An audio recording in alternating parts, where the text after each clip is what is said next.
What should education teach in the age of AI? From ranking to the understanding of feeling. A student sits at a desk. Beside them, an artificial intelligence is open. Today's assignment: to read a difficult paper and summarize it. The student hands the paper to the AI. 3 seconds later, a perfect summary appears on the screen. The student copies it, and then pauses and asks themselves a question. What am I actually learning? In this moment, almost every student, every teacher, every parent stands before the same question. In an age where AI writes, summarizes, compares, and translates, what now should education teach? The central proposition of this film is clear. Education in the age of AI is not the teaching of the synthetic unity of external predicates. Education must teach the analysis of one's own feeling. For a long time, education has been the work of attaching external predicates to a student. Grades, ranks, scores, schools, credentials. To the subject called the student, external predicates are added without end, and through their synthesis, the student's worth is judged. A good combination of predicates, a successful person. Predicates not enough, a person who has failed. We may call this the synthetic unity of external predicates. Inside this structure, the student stops asking who they are. They ask instead, what predicates have been attached to them? Not who am I, but what rank am I? Not what do I love, but will I be recognized?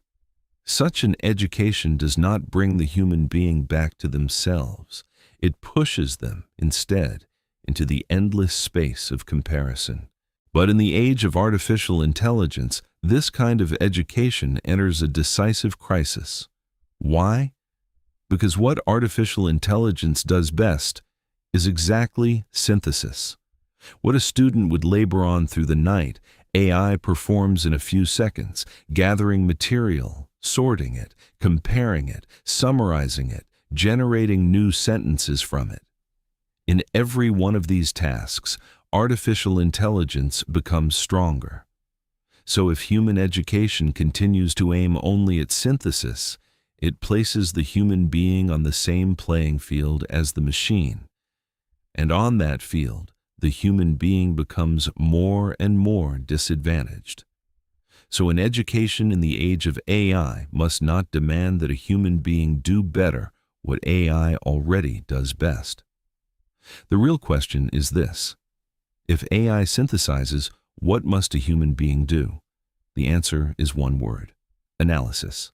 But analysis here is not merely the analysis of data. It is the analysis of one's own existence, the analysis of one's own feeling, the analysis by which a human being understands, inside the feeling that the body now feels, the necessity of their own being. This must become the center of education in the age of AI. Why must the analysis of feeling become the center of education? Here, we can remember a single insight from the 4th century philosopher Augustine. Augustine asked deeply about time. The past has already passed. The future has not yet arrived. When, then, does the human being actually live? His answer was clear. The human being lives always inside the present. The past becomes the present of the past through memory. The future becomes the present of the future through expectation, and the present becomes the present of the present through attention. A human being lives all of time inside the present. But what is the human present? A point on an abstract clock? A square on the calendar? No. The human present is the feeling now felt in the body. Joy opens the present. Sadness makes the present heavy. Anxiety makes the present narrow. Love makes the present wide. And here, the deepest problem of modern education becomes visible. Modern education tells the student to endure the present for the sake of the future. Endure your feeling now for the test ahead. Forget your love and your fear for the career ahead. This is an education that sacrifices the subject of the present for the predicates of the future. But as Augustine saw, the human being lives only inside the present, and the human present is body, feeling. So an education that suppresses the present of feeling suppresses the human being themselves. Education must not be the work of suppressing feeling. It must be the work of understanding feeling. The mind learning of Neo-Confucianism pushes this insight one step further. The mind does not leave the body. We are born through the body. We live through the body. We feel the world through the body. The mind cannot confirm itself outside the body. When the body changes, the mind is shaken, and the change of the body is perceived as feeling. So the study of the mind is the study of feeling as the change of the body. Earlier education treated the mind as if it were a processor of information. How much can it remember? How quickly can it calculate? How accurately can it answer? But in mind learning, the study of the mind is not so narrow. The mind must understand the change of its own body within the necessity of its very nature. Why am I joyful? Why am I sad? Why do I love this? These are not simple questions of therapy. They are the questions by which the mind analytically understands the present of its own body. And as this understanding deepens, the human mind arrives at an astonishing conclusion. Every feeling, sadness, anger, even fear, is, in its very existence, pure goodness without evil. There are no evil feelings. There's only an inadequate understanding of them. This is an analytic proposition, reached only by analyzing the nature of feeling from within. And this analytic proposition can never be reached by any artificial intelligence, because AI has no body. AI has no feeling as the change of a body. AI has no subject by which to analyze its own nature from within. So, the analysis of feeling is the singular domain of human education. Now we take one more step. The analysis of feeling is not only for individual happiness, it is the foundation of civilization itself. In The Wealth of Nations, the 18th century Scottish philosopher Adam Smith saw that civilization advances upon the division of labor and the market. The division of labor is the structure by which people, each doing different work, meet one another's needs.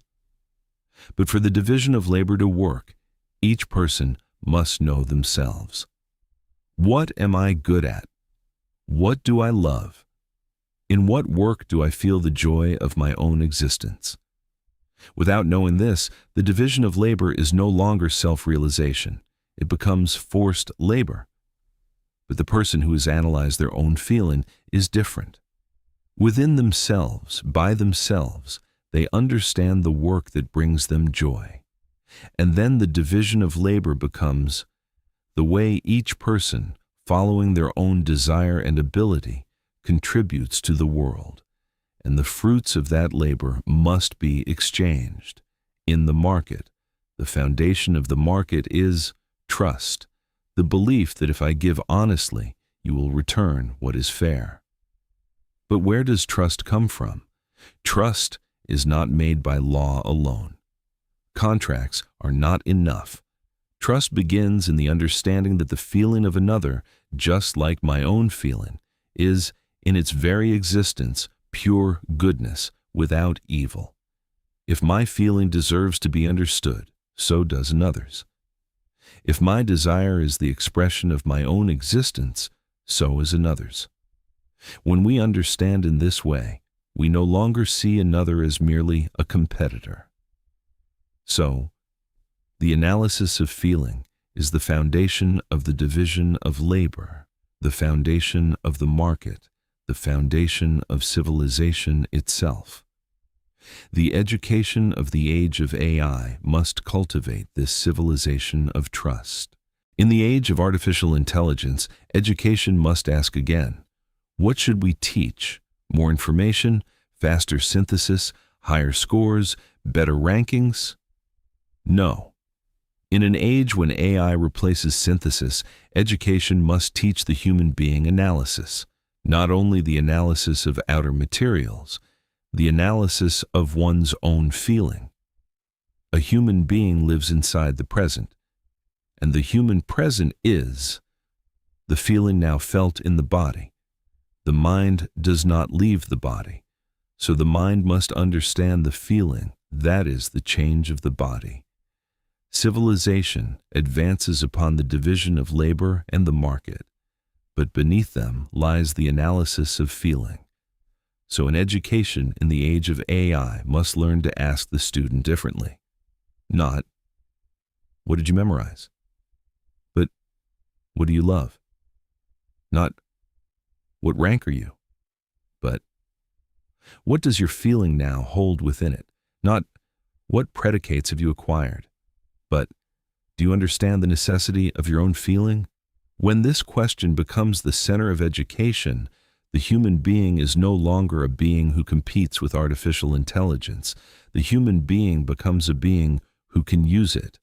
And then, education once again becomes the path by which the human being becomes human.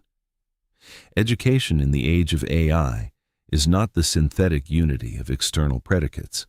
It is the analysis of feeling, the present of the subject who lives now in a body.